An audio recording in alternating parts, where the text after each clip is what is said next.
Welcome back. Well, I think this may be the most important video that I've ever made yet. I'm frequently asked by people what I consider to be a good self-defense or home defense gun or ammunition, things like that. But what I want to talk about today is the use of force. In other words, the application of deadly or non-deadly force that you may be required to use to protect yourself or your family or a third person. It's vitally important that anybody who owns a firearm understand those laws. And when I say anybody who owns a firearm, that's exactly what I mean, because not all people who own firearms anticipate the day that they may actually be called upon to use one of those guns in self-defense for their home or for their children or whatever.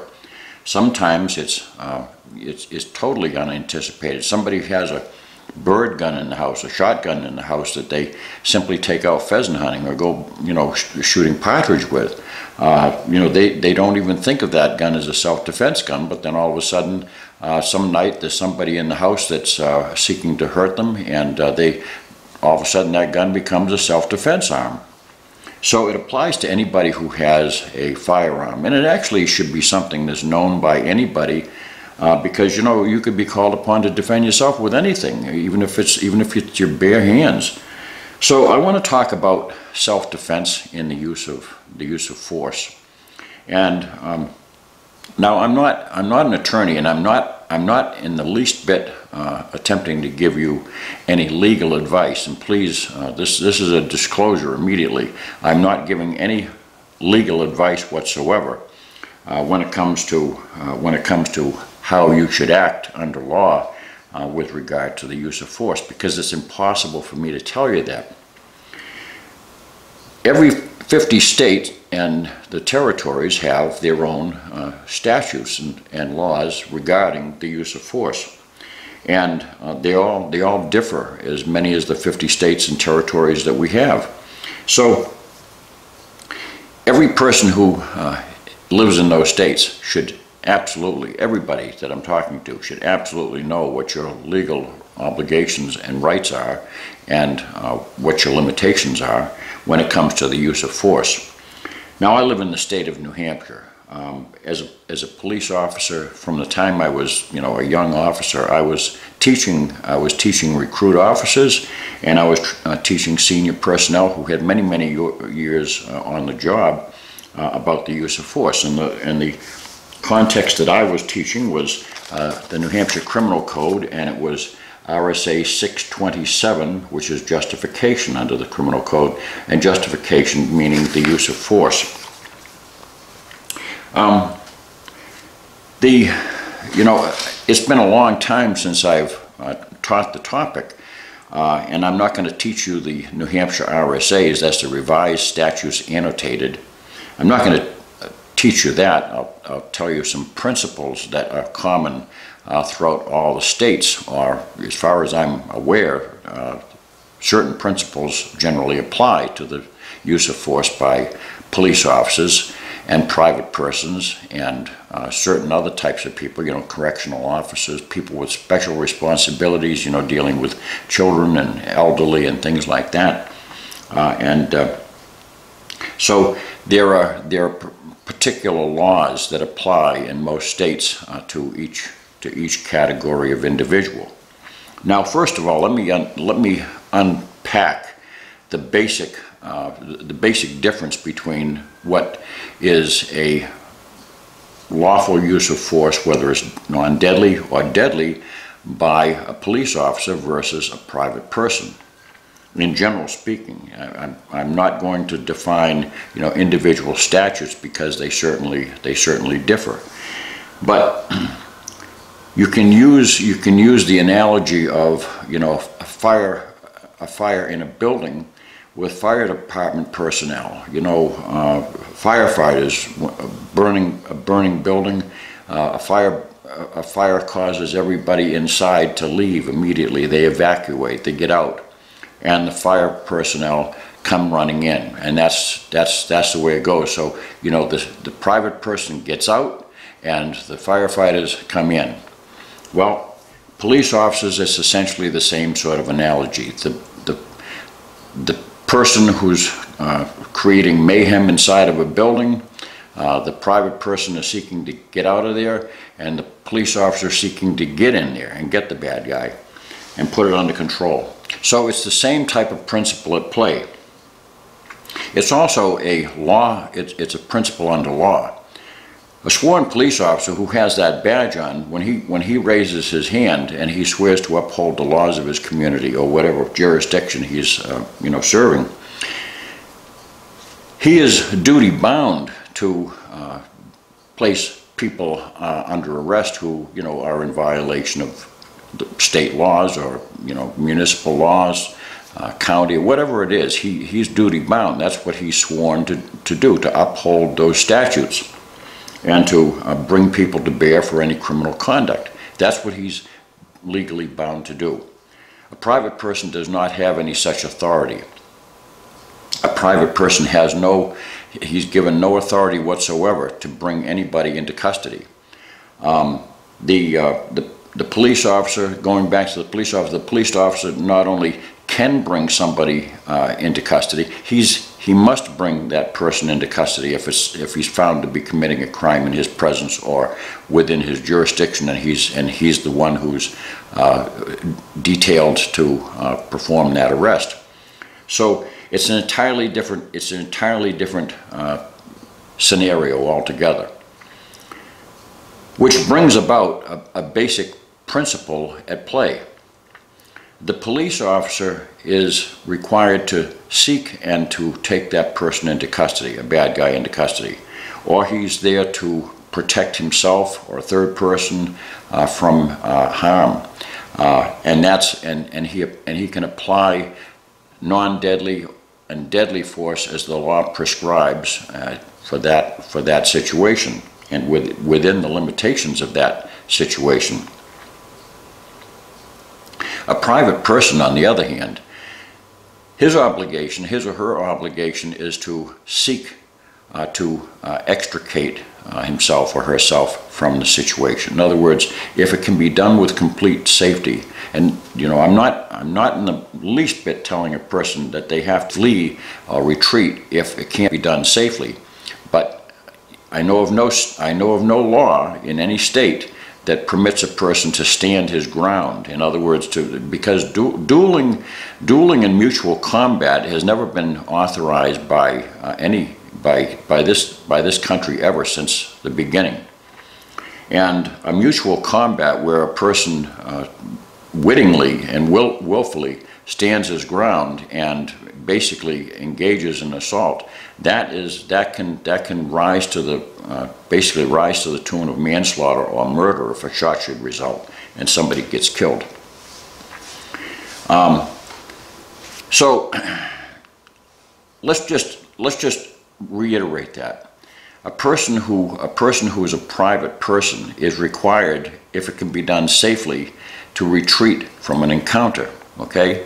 In other words, you're required to retreat from an encounter. Did you hear what I say?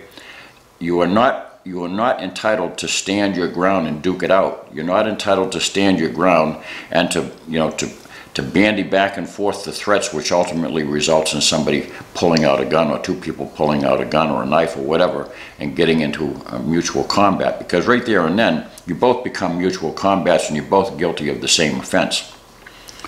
And it doesn't make any difference who started it. Now, in all situations and in all jurisdictions, whoever fails to acknowledge that is guilty of criminal conduct. Let me give you an example. For instance, I go to the back door to let in Benny. He's been out for a while, and I let Benny back in, and then this guy comes around the corner of the house, and he's got mayhem written all over his face, and he's issuing threats to me. He wants to kill me. He's blah blah blah. Then he says he's got a gun and he's going to do it. So I happen to have my 1911 on my hip that day because I was just doing a video for this channel, and so I say, yeah, boom, and I shoot him. So I skillfully drop the guy, and everything is calm, and I pick up the phone and I call the police, and they say, oh, very nice, so you're under arrest for For what? Well, for murder. Well, the reason being is because I didn't do what I was supposed to do. I have a door. I was supposed to shut the door and lock it. You see the difference? In other words, I had no authority under law whatsoever. I'm not acting as a police officer to take the person under arrest. I could not just simply stand there and challenge him in return and return fire. He wasn't shooting at me. He was simply threatening me that he had a gun. So I shut the door, lock him out with my deadbolt, and I go inside and I pick up the phone and I call the police, who have the authority to take the guy into custody. Well, instead, though, the guy, you know, I shut the door and I lock it, and I'm going for the phone while the guy trying to beat down my door. So, you know, then I say, wow, you know, now we're getting a little bit much there, pal. So I start shooting through the door and I plug him and he rolls down the steps and he's dead. And so I'm placed under arrest for murder. Because it's the same thing. He hasn't created what's called an imminent threat to my life. It's certainly a threat. And there's certainly danger lurking about, and it's not somebody I want to have keep on beating on my door and maybe come in my window, but he hasn't come in my door, and he hasn't come in my window yet, you see?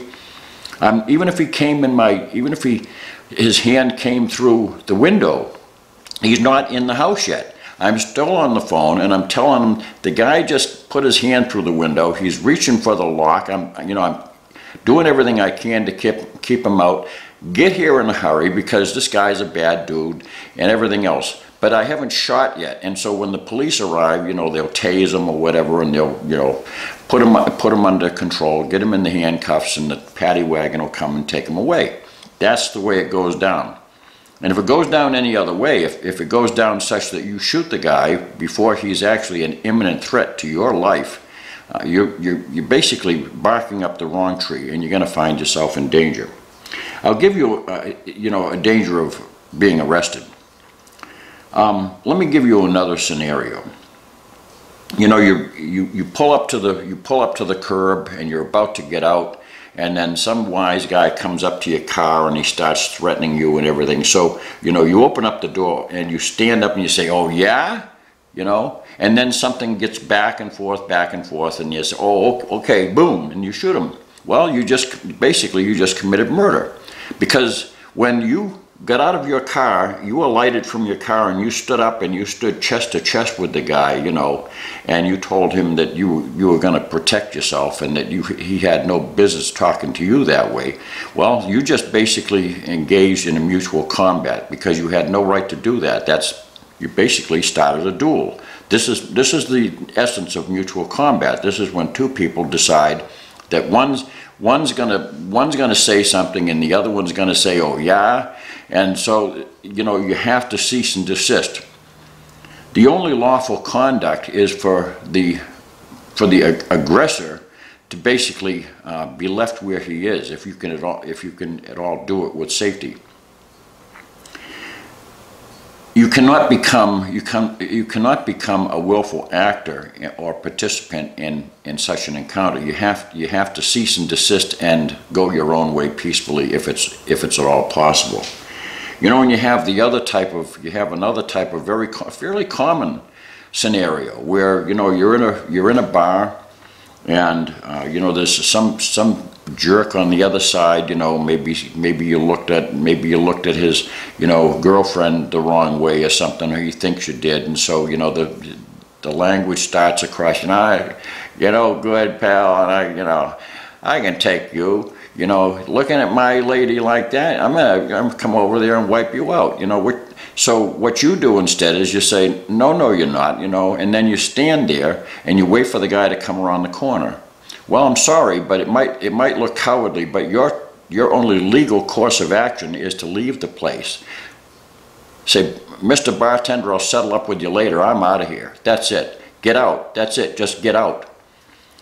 And if you can't do it safely, that's fine. Then you have to do whatever you can to protect yourself. But, you know, if you can at all do it, you got to just leave the situation. Leave the jerk there to yell and scream. Tell the bartender, "Call the police, I'm out of here." That's it. But you cannot stand your ground. And that's what gets a lot of people into serious trouble, because as soon as they do. Now, say for instance, the guy yells at you and then you yell back at him, I'm gonna kill you. You know, I got a gun here. I'm gonna kill you. Well, if you find yourself in that particular predicament where that came out of your mouth, and you got all these people standing around holding their Manhattans and their martinis and beers and everything, you know what's going to happen. If you go out in the back and you're up by the dumpster and something happens and you fire a shot that kills the guy, all those people are going to say, well, you know, it was getting pretty rough between the two guys, and then they went outside and, you know, we could hear the scuffling and everything else, and you know, then all of a sudden we heard a shot, and that's it. Well, you committed murder, because that's exactly what it is, and that's what the witnesses are all going to testify to. They're going to have them all parade up on the stand, you know, a year later, and they're going to testify that that's what you did. So that's murder. You cannot be complicit in any kind of a duel or any kind of mutual combat. If that should happen, and you find yourself where that has occurred, where you know, made a return threat, what you really need to do is, before you even leave, I mean, you might be on your way hastily to get out of there and to go home and, you know, to watch a movie afterwards. But if you find yourself in that situation where you uttered those words and you said something, a threat in return, what you need to do before you extricate yourself, before you leave, is, I'm sorry, pal, I had no intention of hurting you. I want to stop this and bring it to a peaceful end, even if you have to be doing it while you're leaving, so that other people understand that you're not part of the aggressive behavior. So that's the basic principle, is that if it can be done safely, you must retreat from an encounter. You don't have a right to arrest the person or place them under, you know, citizen's arrest. Let me go over some basic concepts here, what I would call basic rules. First of all, know your state and local laws pertaining to private persons and understand them. So in other words, in the state of New Hampshire, we have RSA 627, the criminal code statutes which apply. There's several pages of these statutes. Now, I know this stuff cold. I mean, it's something I did through the years when I was teaching officers, and it's forever, you know, imprinted in my brain. You need to get to know those laws very well. You need to get to know those laws as well as you possibly can. Usually they're broken down into, like I say, police and private persons. You're the private person. Make sure you understand those statutes, and you're under obligation to understand them. Everybody is, because, you know, there is, as it says, there's no ignorance under the law. You can never say, gee, I didn't know that. You know, sometimes I watch these on the Animal Planet or something. I watch, you know, the fish and game officers, the conservation officers. You know, they'll approach some guy and you know, he's fishing, and they ask for his license and he doesn't have it, and he said, he tells the Texas conservation officer, well, gee, I got my California license, and the Texas officer says, well, you need a Texas license in Texas, you know. But because you're a good guy and you're cooperative, I'll just write you a warning and you can leave, and everything is hokey dokey.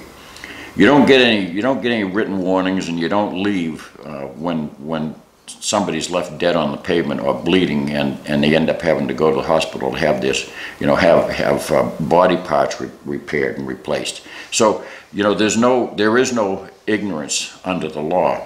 Just because, you know, this is a situation where, you know, you're given no latitude whatsoever. Whenever a homicide occurs, and a homicide is something other than the natural death of a person. In other words, it's the somehow or another, whether it's a motor vehicle accident, you know, or a killing of another person by force of arms or anything like that, it becomes a homicide. Now, it can be classified as a justifiable homicide, and that's exactly what a justifiable shooting is. If self-defense situation, a true, honest to goodness self-defense situation, that would be declared a justifiable homicide. All other homicides end up being negligent homicides or manslaughter or murder, and there's different gradings and different ways it's being interpreted and judged according to what state you live in, what municipalities and all that. But you need to know your statutes, so get to know them, and how do you get to know them? Well, in this state, I think every state, the general court publishes the state laws online. So I don't have a criminal code book anymore. I mean, that was my Bible when I was working. So I knew all the statutes, for assault and for burglary and for theft and all those statutes and everything. But this one here pertained to the use of force, both non-deadly and deadly. I had to know it well.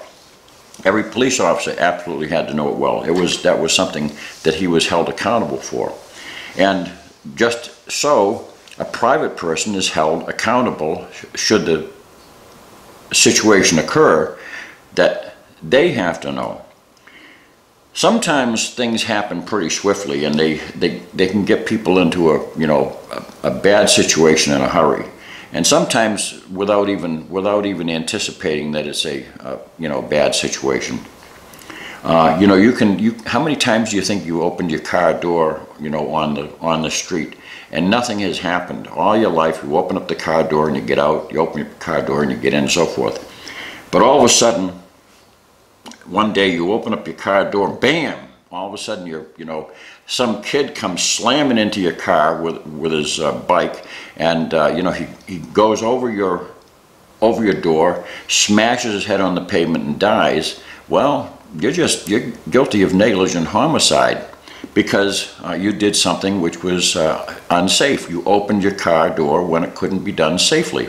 So you see, the worm can turn very, very quickly in a heartbeat. And you can be found negligent for the simple failure of you to look around, look in your rearview mirror, and make sure that you could open your door safely. Gets you into a lot of hot water, both legally and civilly. And remember that that's a two-pronged threat that occurs anytime you get involved with any deadly force or even non-deadly force situation. There is not only the criminal aspect that you have to find your way through, that you have to make sure that you're clean in all regards. Then you have to basically wait after you've been exonerated, and after the state has given you a clean bill of health, and they say that there's no criminal intent on your part and that you acted according to law. All of a sudden now, you're served with papers out in the court corridor by the guy's attorney that says that you're going to lose. He's attaching everything that you own. He's putting a legal lien on everything. Your house, your kids' savings account, so that they can go to college, your car, everything that you have. And all of a sudden now you find yourself that's worse than your worst possible dreams, and that can happen. So you have to be absolutely sure that you not only are legal in all regards, but there can be absolutely nothing that some civil law is a little different than criminal law. Civil law can go a little bit deeper and farther when it comes to judgments, and they can look at things that a criminal court doesn't necessarily look at, or can't necessarily look at. There's different rules of evidence. Now, so that's the bad news. The good news is that most people who get into a self-defense situation, if it's truly a self-defense situation, they don't have anything to worry about. Police, they get enough bad guys to go out and arrest without having to invent any. So I know that there's a lot of fear about that, and there's a lot of people concerned that if they get into a shooting situation with somebody, that the whole world is going to come down on them. Well, it shouldn't, and it needn't, as long as you're following the letter of the law. So you have to know what the letter of the law is. First of all, first and foremost, I repeat that. Make sure you know your laws. Go online and get them. If you can't find them, call your local police or the state police, or maybe your local, your local college, or whomever, your librarian. Librarian's a great one. They have a copy of your state laws right there on their shelf, and they'll make you a copy of them. They'll make a copy right on the copy machine. So get a hold of them, read them, and if you can't understand them, go to the police department and maybe ask somebody if they can interpret what you're having a hard time understanding. I understand that the way laws are written, they're difficult language. There's no question about it. But it doesn't make any difference how difficult the language is. You're supposed to be able to understand it, and you're supposed to know it well. Also, comply with all laws pertaining to the keeping and storage of firearms in your jurisdiction. It really troubles me when I hear these cases. I read these cases in the paper where somebody left a gun negligently where a kid or somebody else in the family, maybe somebody is an alcoholic in the family, maybe you're an alcoholic, and maybe you're likely to do something when a gun is present. You're responsible for the guns that you own, and you have to keep them according to not only the way the state requires and lock them up as the state or the local municipality requires, but you have to use a little bit of your own common sense and proceed accordingly.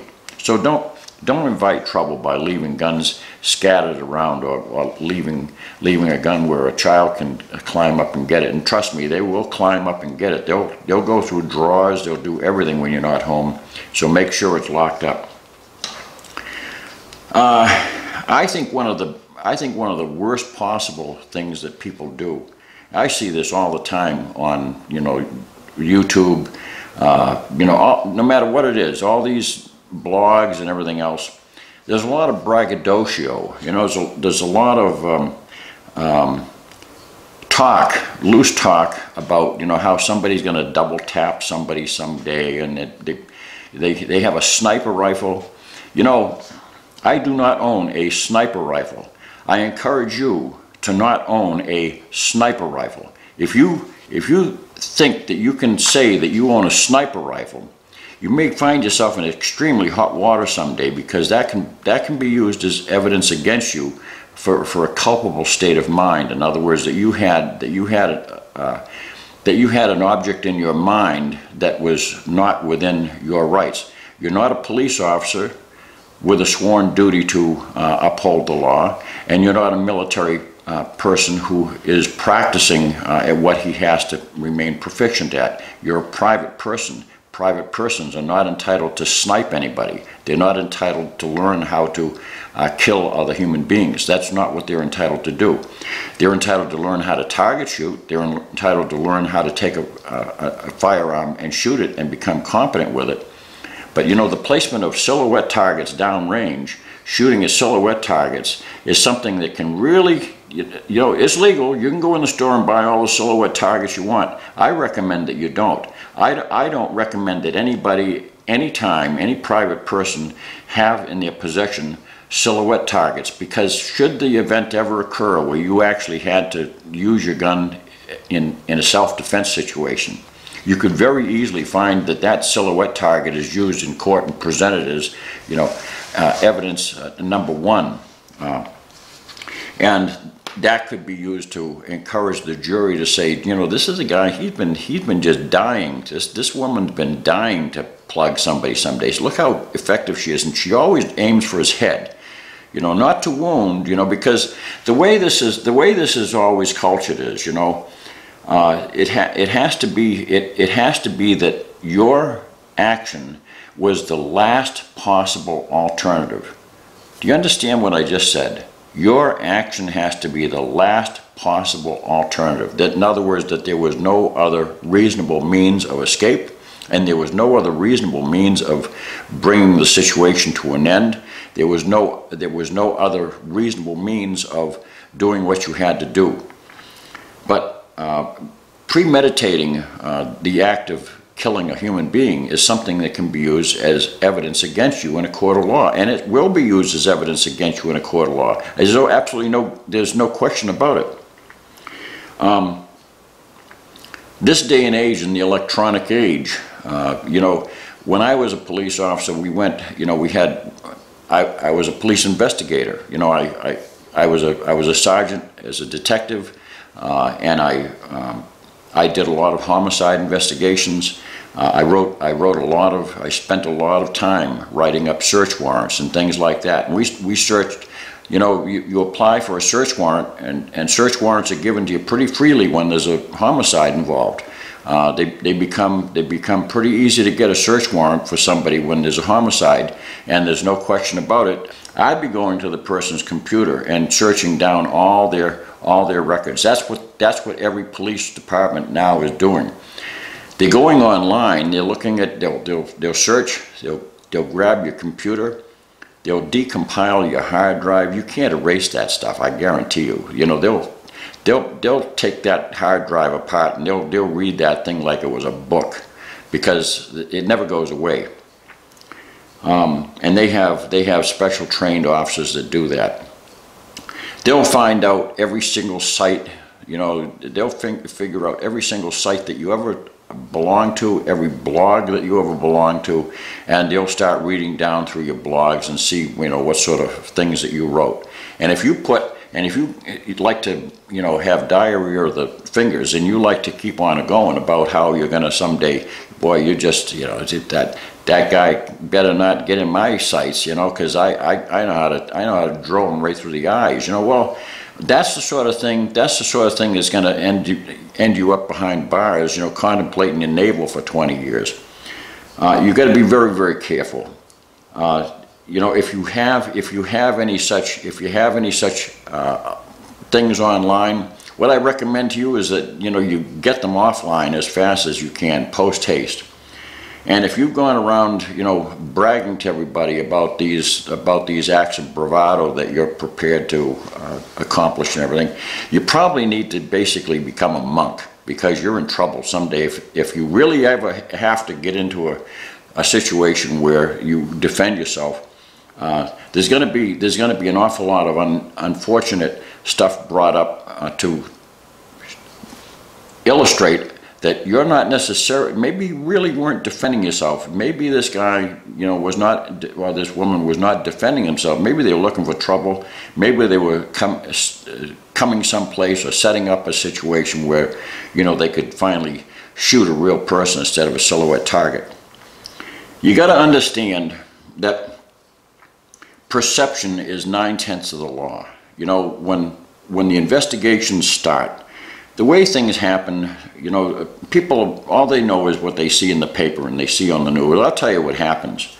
The officer calls, because I've been there.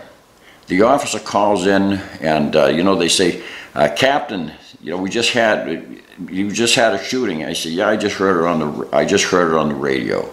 And so I get on the phone and I'm calling up through the chain of command, the Attorney General's office, the County Attorney's office, the Chief. I'm calling, eventually it reaches the Governor's office and everything else. This is no small deal, When somebody's shot and, wounded or shot and killed, any kind of homicide like that, it's big stuff. And, the guys report early in from the detective division, from the investigators come in,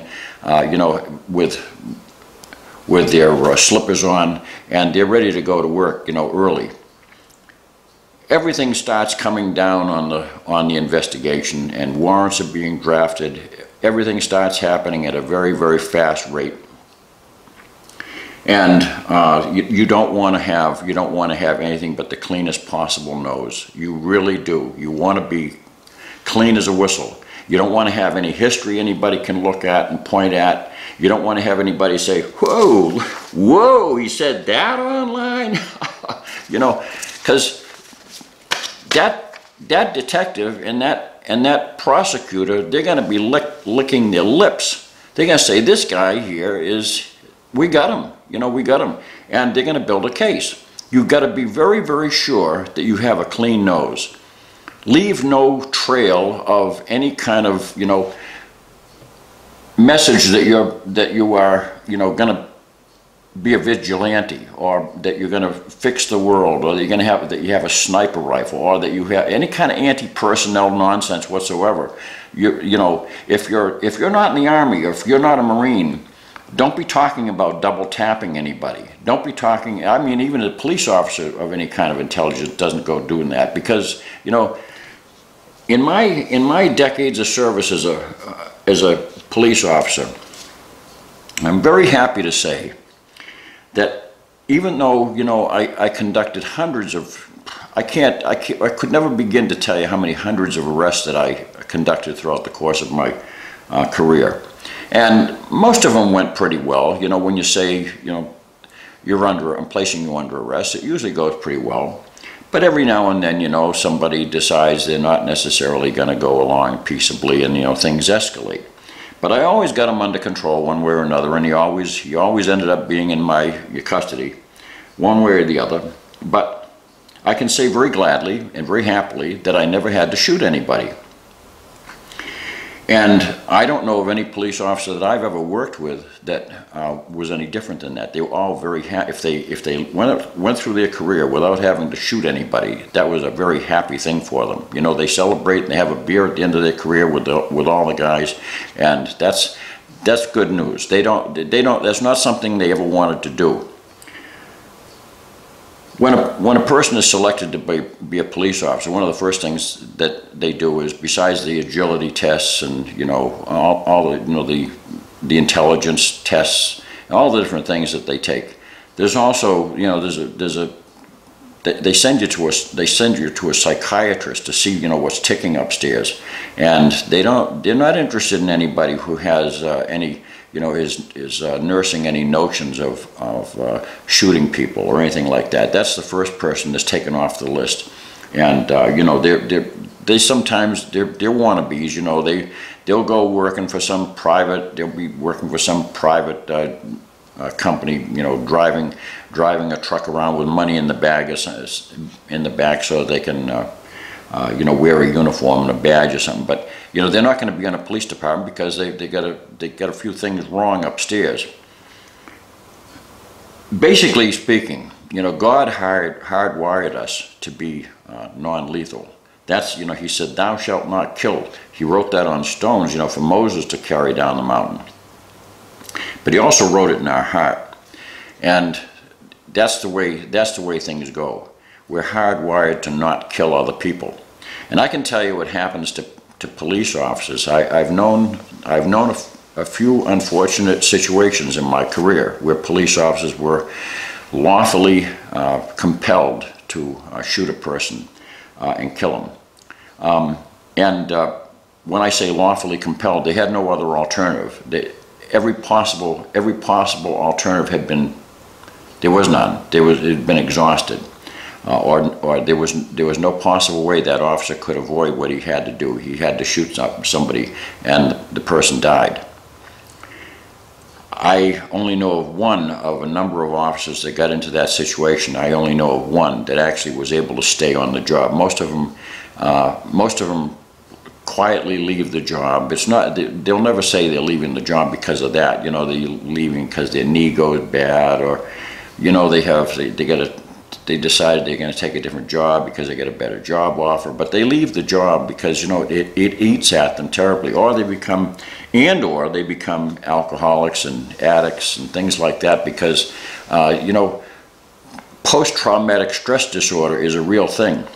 It eats away at a person's heart, and that happens with private persons too, when they find themselves in the same situation a police officer did, where they shot and killed them. Besides the public scorn and, you know, the way the newspaper will treat it, and trust me, the newspaper is not necessarily going to be a friend in this matter. It doesn't go easy for anybody. You know, they find themselves to be very depressed about the whole matter. If they had to shoot somebody in their living room, they got blood on their furniture and on their carpet and things like that, on their wall, their bullet hole in their wall. What do you think they have to do with that? They actually have to deal with that. You know, No, there's no magic cleanup crew that comes in afterwards. They, you got to hire somebody to fix your wall. You got to get a service master in to to clean all the blood stains off and everything. You got to replace your carpet, your furniture, and all this stuff. It gets pretty ugly pretty fast, and it's not something that you want to deal with. So under the very best of circumstances, you can expect to have a very a bad ending. Don't think that that's the end of the story when you dust somebody off. Get rid of the bad guy. That's not the end of the story. That's the very beginning of it. That's the beginning of the horror show. So under the best of circumstances, it's not a good situation. And under bad circumstances where you made a bad decision, it's a really nightmare. It's a nightmare. Things go very badly. So let me go back down through. And remember that when you're involved in any kind of a homicide like that, not only is evidence going to be gathered, but investigators will spend day after day after day going from one place to another, interviewing different people. They'll interview your family members, they'll interview your neighbors, your co-workers, your boss. They'll interview everybody. And they'll ask very pointed questions about your conduct, your behavior. What do you talk about during the day? Do you talk about your sniper rifle? You talk about shooting somebody. I can nail somebody from 600 yards away. You ought to see it. I got a silhouette target that I knock. If you're not a military person, assigned to that task, and you're not a police officer who's assigned to that task, and you're just practicing. Even a police officer doesn't talk about it like that. He's not engaging in salty language about what he has to do someday. He gets to work. He practices his target shooting. He practices his self-defense maneuvers. But there's no salty talk about knocking somebody off or double tapping them and all that. That's absolutely lunacy. And you start talking like that, and you're gonna get into real serious trouble.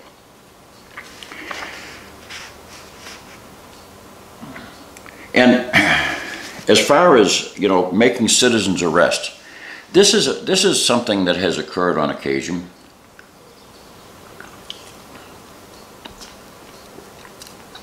And in this state, citizens arrest is permitted only in the case of a felony, and the person actually has to be convicted of that felony. That's big stuff. Nobody should ever say you are under citizen's arrest. If you're in a situation where you have to detain somebody broke into your house, and you've got them under control, and you get on the phone and you've detained them, you hog-tied them and you can't move, you don't ever say I'm placing you under citizen's arrest, because the language is very specific. When you say I'm placing you under arrest, did you know that under law in all states that I'm aware of, the utterance of that language means that the person is physically in your custody, even if he's not. He's supposed to be under your custody and control immediately, and he's required to basically submit to your authority. And if he doesn't submit to your authority, he's violating the law. So never say that I'm placing you under citizen's arrest. If you have to detain and hog-tie somebody or keep them in a corner, at the point of your shotgun, that's fine until the police get there. But don't, keep away from saying I'm placing you under citizen's arrest, because you don't have any authority to do that in most states. And even if you do, there's all kinds of caveats. And like I say, in this state, not only does the person have to be committing a felony, but he has to be found guilty of the felony. Otherwise, the guns will turn on you, and you'll find yourself in a situation where you might have been guilty of a criminal detention or even kidnapping, all kinds of things. So use care. Vigilante acts are totally illegal in all jurisdictions. You can never, under any circumstances, go finding somebody who just did something to you. We've had some pretty high people in high places perform some pretty absolutely ridiculous things. We had quite a number of years ago, we had a judge, high-level judge, who, you know, he had a knucklehead on his property, you know, that was hollering threats up to his bedroom. So this judge, you know, got out his souvenir Luger that he had brought home from World War II, and he went out and he plugged the guy in his backyard. And so he did the perp walk into the courtroom one morning where he used to preside over, and, you know, in handcuffs and addressing Your Honor, because he committed murder. He had no authority whatsoever to just go down and shoot somebody in his backyard, none whatsoever. We had a very highly respected medical doctor that chased a guy down the sidewalk after an encounter, chased him down the sidewalk and plugged him in the back of the head with his Colt Woodsman 22 a few times and killed him on the corner. And he was arrested. You know, here's a guy who had spent his life, you know, doing very well in his community, driving his Mercedes, having his yacht and all that stuff, and his nice Colt Woodsman, a whole collection of guns that he had. He had some nice Model 70s and everything. And he found himself in a criminal situation where he was charged with murder. So you've got to be very, very careful, and don't presume that this is something that just is taken lightly. You don't have to worry about you know, having to use a firearm for self-defense, and it's about as rare as, you know, being struck with lightning. In my decades of service, and with all the officers that I knew, working around the clock, all the officers that we didn't have a key for the front door. It never locked. Out of all those years, there's only a certain number of officers that actually got into a shooting situation where they had to apply that sort of deadly force in order to quell a circumstance. That's hundreds of thousands of officer working time. That's hundreds of thousands of officers that you know, hours that they worked on the street looking for trouble. That's what a police officer, that's what he does. He gets in his car and he prowls around his sector or his route, and he looks for trouble.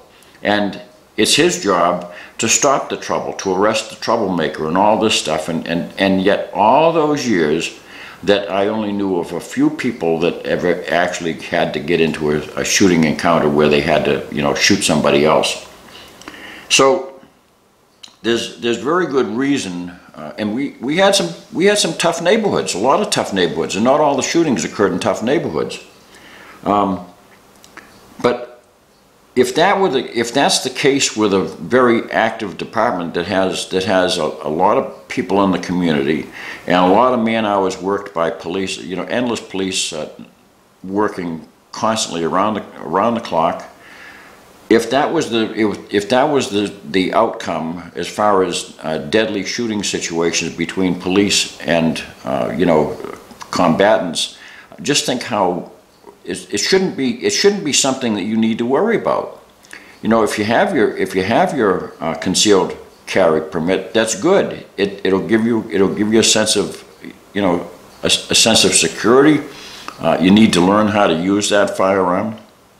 If it's kept in your house or your business for that purpose, you need to understand that you need to learn how to use it, and all those things. But you don't need to worry that you know, mayhem is going to just instantly break out in front of you, that you need to start, you know, shooting. The best possible thing for you to do is to not devise means in your head thinking about how to you know, shoot the other guy. It's how would I extricate myself from different scenarios. So I see these. I'm very well aware of, you know, the various training schools that go on, the private training schools that go on, and some of the scenarios that they have developed. And to be very honest with you, the scenarios that they develop, if those actually go down the way those scenarios are drawn up, you're talking about just murder. I mean, there's no way around it. They're cultivating basically murder. They're teaching a person to do something which he has absolutely no authority to do under law. They're teaching him police skills. You know, going from barricade to barricade, encountering different people, and you know, shooting this guy and go around the corner and go into another room and shooting that guy, and then going down the hallways like a Hogan's Alley thing that the FBI has. You know, you're not an FBI special agent, and you're not a police officer. You're not a sheriff. You're not a state trooper. You don't have a badge. You don't have any authority whatsoever to, you know, engage in combat from one assailant to another. And if you're doing that sort of thing, you have to understand that could be the one thing that could cultivate in your mind a behavior that is entirely illegal. The only thing that you're entitled to do under law in any state that I'm aware of, I know of no state that has any other way of looking at it. It says that the private person is required to retreat from an encounter if it can be done safely. No state requires anybody to submit their life to a person who wants to take it. That's not at all what I'm saying. You're required, though, to retreat if you can do it safely. That's what you're required to do, and I'll repeat that over again because it can't be said enough. Shooting is a last ditch. That's the last alternative of all. That's the last alternative, and you have to know your statutes. I'll say that again. You have to know your statutes because you know you have to know when you may use non-deadly force. You have to know when you can use deadly force. You have to know the definition between non-deadly and deadly force. You have to understand that certain things that you do can be construed as deadly force by another person and can result in your being assaulted and being shot. And that person may be found innocent while you're guilty. I'll give you an example. Say, for instance, that you happen to just, you know, glance at another person, and maybe you make a remark, and then you show that you got your Springfield Armory gun on your hip that day, you know. Yeah, don't bust my chops, pal, because I'm sitting here with this, you know. And that can be construed as a criminal threat. And if that's construed as a criminal threat, that person has a right to defend himself from you. Or it can be perceived that way. So be very careful about what you do, your activity. I'll run down a short list of things that stupid people would do with a gun. A stupid person goes to a bar wearing a gun. Very stupid. Alcohol and guns don't mix at home, and they don't mix in the bar room either. You don't go to a bar room wearing a gun. You know, if you need to go get liquored up, if you like to stand around, you know, with the bar lizards and all that stuff, and you know, have a good night, keep your gun home, because that's asking for trouble. Keep your knife home. You know, and if you don't feel safe under those circumstances, then what are you doing there? See, all this stuff will be looked at with a big magnifying glass, you know, by detectives, and they'll say, well, you know, he's out there and he's wearing a gun, you know, and we did a BAC on him and he came back .10, and they will, you know, if you're at a bar and you shoot somebody, they're going to take you and the body, and they're going to draw blood, and that blood is going to be used in court against you. So now, you know, you got negligent or reckless conduct, which is a culpable state of mind. So if you can't keep your beer and your gun separate, you're in real trouble. You're looking for trouble. You've got to make sure that never go to a bar, never go to a place where you're likely to get into an altercation, and that's any place that you're likely to get into an altercation. If you live in uptown, and you know, where everybody lives in nice houses and things like that, and you get into a fight where you shoot somebody downtown, you know, the other side of the tracks where things are a little bit seedy and stuff like that, the first thing they're going to ask you is, what are you doing down there? You know, why were you down? Were you looking for trouble? Well, I mean, I can go anywhere I want because I wear my 1911, so I can go anywhere I want. Well, right off the bat, you know, that's not too bright. That's looking for trouble, and that's the sort of thing that will be brought out. You know, that'll be examined around the big oval table, you know, on Friday afternoon with the state attorney general's representative, and they'll see, you know, just what they got for a case. So don't go there. Again, you don't stand your ground with anybody. You leave immediately, and never make a threat to anybody. A threat is, in most states that I'm aware, I know of no situation in any state where a threat is not considered a crime. When you threaten somebody, you know, even to suggest a threat, when you place the other person under fear of bodily injury or threat of his life, that person has a right to start thinking of ways to defend him or herself. So don't go there, because first of all, you're committing a criminal act yourself, and secondly, that could draw you into being the person who's the actor, the aggressor, as it's called in law. If I didn't mention this, if you do make a threat to somebody and then you realize, boy, that was a knucklehead thing for me to say, and all these people are standing around there holding their drinks and they heard me, you say, hey pal, I'm really sorry. I had no intention of saying that. I'm out of here. If I said that again, I'll say it again.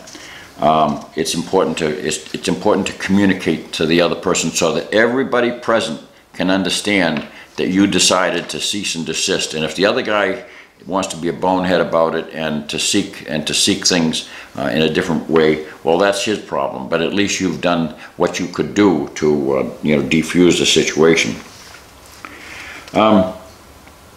Understand, you know, the law works by looking at culpable states of mind. Culpable meaning basically criminal states of mind. You know, how were things going down when the person was involved. Now, culpable acts, culpable states of mind have different definitions in different states. But I'm just going to give you an example of what a culpable state of mind is in the state of New Hampshire. And now some states have willful and all that. There's other terms that are used, but I'll read you the ones that are our culpable states of mind. And that culpability is what determines a person's guilt in a criminal offense. Purposely, that's the highest standard. A person acts purposely with respect to a material element of an offense when his conscious object, in other words, is to cause the result or engage in the conduct that comprises the element. Purposely. That's the highest act that a person can commit. In other words, you not only knew what you were doing, but you did it because you wanted to shoot that guy. That's purposely. Knowingly. This is one step lower. A person, but these are all criminal states. A person acts knowingly with respect to conduct or to a circumstance that is a material element of an offense when he is aware that his conduct is of such nature or that such circumstances exist. Okay, that's knowingly. In other words, I didn't purposely shoot the guy, but I pulled out my gun and I shot him. That's knowingly. So, you know, I didn't have a purpose to take his life, but I knowingly did so because it was necessary. So that certainly can be an element that's involved even in a lawful shooting. But you knowingly did something which was what would otherwise be considered an unlawful act. By its very nature, a self-defense shooting is an assault upon another person, but it comes under, usually in most states, as something that would be called competing harms. In other words, competing harms is that the act that you had to do, though it was otherwise considered unlawful, was necessary to prevent an unlawful act upon you. So that's, in other words, it's a competing harm situation. But you've got to be very careful how that goes, because, you know, both sides can allege a competing harm. So you got to be very careful. This is why it goes back to you know, the history that you have. If the other guy has got no Twitter feeds that say you know, double tap and sniping and sniper shooting and all that stuff, and taking people down, and he doesn't belong to any range where he, you know, he has a supply of silhouette targets and all that stuff where he practices shooting people, and he has no history like that, but you do. And you know, even though there was only 2 of you that night in that back street, and you had to defend yourself because he went, you know, because he went a little bit loony that night. He decided he just wanted to go out and shoot somebody, and you're the first person. He was having a bad night and he decided he was going to shoot you, but you defended yourself lawfully. Whose history looks better?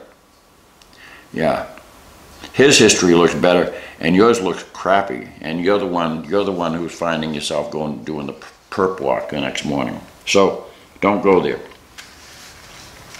I know I'm going to get a lot of comments, so I'm going to disable the comments, because I'm telling you from the perspective of a person who was doing, I did this stuff from the, you know, from the police perspective for many, many years, and I dealt with many homicides, and I dealt with many justifiable homicides, and far more unjustifiable homicides, you know, things that they didn't pass the sniff test right from the beginning. The next one going down the list is recklessly. A person acts recklessly with respect to a material element of an offense when he is aware of and consciously disregards a substantial and unjustifiable risk that the material element exists or will result from his conduct. So, recklessly, you know, reckless behavior is something where, you know, you're not controlling yourself. You're doing things that are really stupid. Recklessly, you know, could be, you know, dancing in a bar room. You know, you're up on the table and you're entertaining everybody. You know, and all of a sudden your ankle holster gives way, and your gun pops out on the table, and it falls down on the floor, and it goes off, and it shoots somebody in the leg or in the head or something like that. And you know, does that sound familiar? That happened pretty recently. It was in the news. But that's the sort of thing that's called recklessly. That's conduct which was absolutely going to get you into real serious trouble automatically. We had a couple of situations, you know, on our department where recruits, you know, brand new recruits, they just got hired. They passed the test where they beat 500 other applicants. That was about the general percentage. That was the ratio. For about 500 applicants, we got one that we could hire. But every now and then, you know, we had, you know, of all the ones that we hired, we had a washout of probably 1 out of 5 over the years that didn't make it through initial training. And we had some that, you know, they had been, I issued them their gun. They recorded the serial number. I issued them handcuffs and all that stuff, and they had been given, you know, they'd taken their oath and all that stuff. And I told them, I says, now you're not trained yet with this gun. You know, keep it locked up in a safe place in your locker upstairs, and that's the end of it. Well, then all of a sudden we'd come in the morning, we'd find out that, you know, this knucklehead was no longer working under the employment of our department because, you know, he brandished his gun, you know, to his friends or his neighbors or something like that, and he was showing it off. And they called the police department and said, gee, Captain, is it, you know, did Officer Smith, I mean, he had his gun out, and he's you know, clicking it in front of me and everything, showing me how he's going to shoot at somebody. He's getting into his combat position and everything. Is he supposed to do that? No, we'll take care of him. And that's the end of it. He's called on the carpet, and that's the end of him. So it's not something which is it's not conduct which is allowed as a police officer, and that sort of conduct. You know, posting yourself online, you know, in the combat FBI position or something like that, or doing, you know, doing the Weaver method on a silhouette target online. That's the sort of thing that can get you, engender a little bit of they'll look at you. You know, let's put it that way. They'll look at you. Negligently. A person acts negligently with respect to a material element of an offense when he fails to become aware of a substantial and unjustifiable risk that the material element exists or will result from his conduct. So negligently would be, you know, it's almost like recklessly, but negligently means that you didn't take care to watch where you put your gun. You negligently exposed yourself to risk that got you into trouble. And you know, all those things can bear in a matter that involves a so-called, you may be claiming that it's a self-defense shooting, but you may find out that the law does not consider it a self-defense shooting at all. It may immediately say, well, no, it actually was not self-defense. It was you were the actor in this case. You were the one who stood your ground. You were the one who failed to leave when you could do so safely, and you're the one who instigated further and escalated the matter. And you know, as the voices got louder and louder, and the neighbors hear it and all that stuff, and then you know everybody's recording in their brain. Oh, I heard my neighbor. You know, he's normally a nice guy, but I heard him that night. He was getting pretty loud, and then he was threatening he's going to come out and shoot that guy, and he did. I guess I don't know what he did. You know, and don't think that all your friends, your neighbors, and your relatives are going to, you know, they're not going to be helping you out. I can tell you from my personal experience. People like to tell stories. They love to tell stories. They love to talk to the news media that comes by and, hey, can you tell us what happened to Jack over there? You know, did you see anything? Oh yeah, and then they get their 3 minutes of fame, you know, on the 6 o'clock news.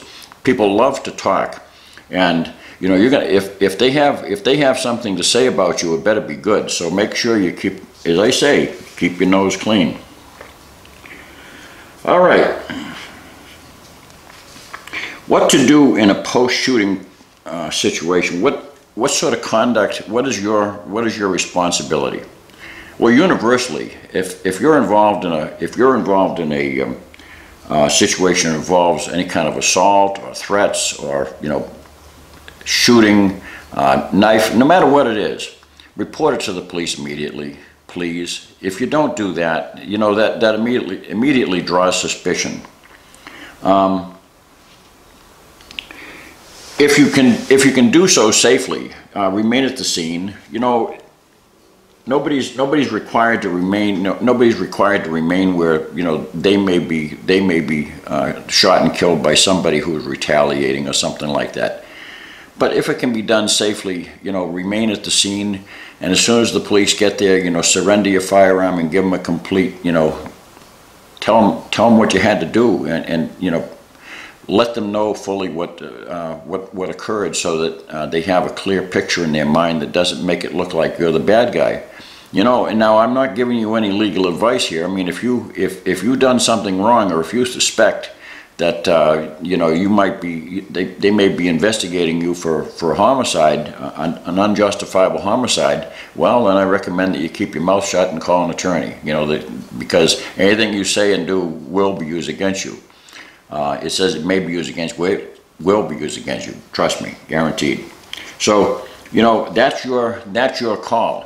But always consider that, you know, when a person has done something which is justifiable, he doesn't have anything to hide. I mean, if you were in the last alternative situation, there's absolutely nothing else that you could do, and you've kept your nose clean, and you don't have any history to look up online, and you don't have a Facebook account which shows you doing all your, you know, combat maneuvers and your sniping routine and all that stuff, and you don't have a bunch of salty talk, you know, on Twitter and all that stuff, and you haven't told all your neighbors and your friends and your relatives about how you're going to take somebody down, double tap them, and, you know, blow his guts out. And if you haven't told all that stuff, and if you got a clean slate, and you got a, you know, your nose is clean, there's no reason you shouldn't be able to tell the police exactly what took place, so that they can start investigating it and keeping you in the correct perspective. Because remember, it's only human nature. If a police officer sees somebody,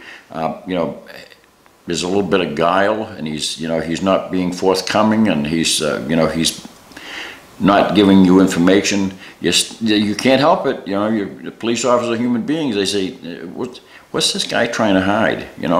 Maybe he didn't do something. Maybe he did something he's not supposed to do. So that's, you got to be conscious of that.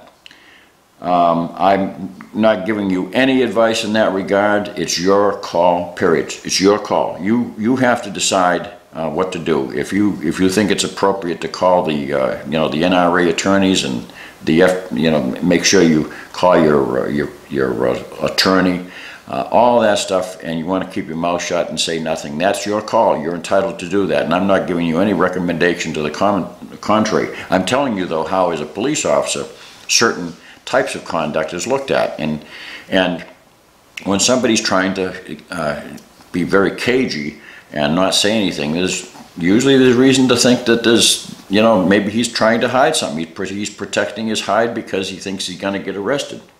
So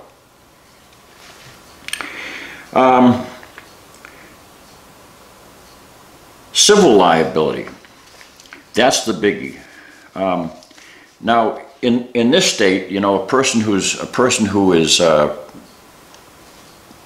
has lawfully used force upon another, non-deadly or deadly, either one, a person who's done that lawfully in this state, there is a statute under 627 justification of immunity, so the person is immune from civil liability. In fact, if anybody who tries to sue him, he'll get charged with all the legal expenses, and he may find himself being financially penalized in a very serious way. So there is a statute of immunity in the state of New Hampshire, but I have no idea what states, if any, have a similar statute of immunity.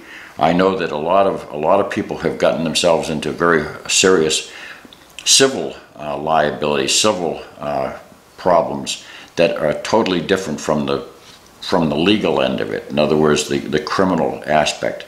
Everything is all considered completely good, and you're exonerated from the very first moment. The officer said, well, sir, we have to take your gun into evidence, and just when we're over with this, you can come back and get it and everything, but it looks like everything looks fine. Just go home, have a drink, relax, and I hope that this doesn't eat at you. But if you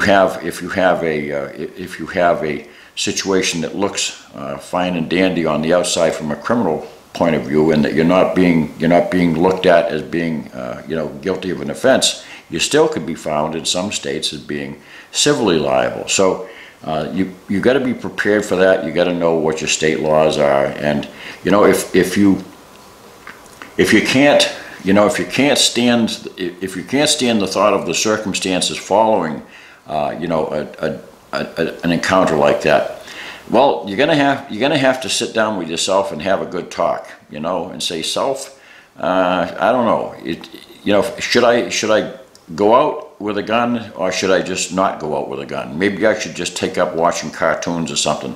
There's always some other consideration, but you have to work that out.